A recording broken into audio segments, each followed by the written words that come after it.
शनिश्चरकवचम्।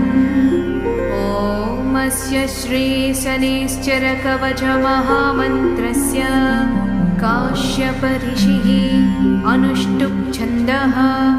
शनिश्चरो देवता शं बीजं नं शक्तिः। मम कीलकं मम शनिश्चरग्रहप्रसादसिद्ध्यर्थे जपे विनियोगः करन्यासः।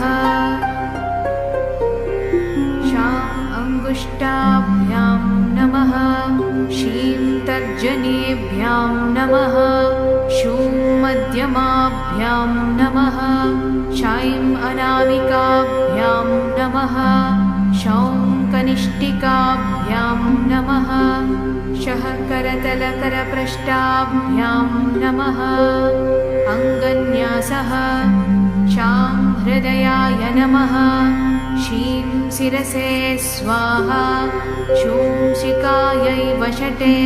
शां कवचाय हुं। शौं नेत्रत्रयाय वौषटे। शः अस्त्राय फटे। भूर्भुवः सुवरोमिति दिग्बन्धः। ध्यानम्।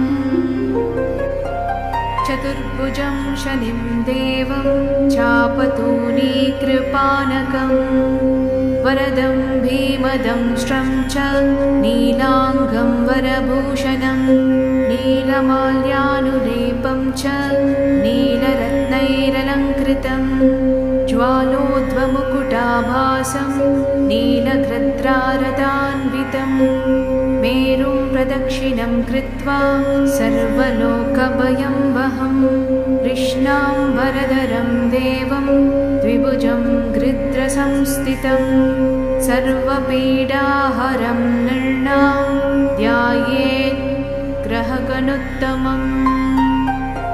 अथ कवचम्।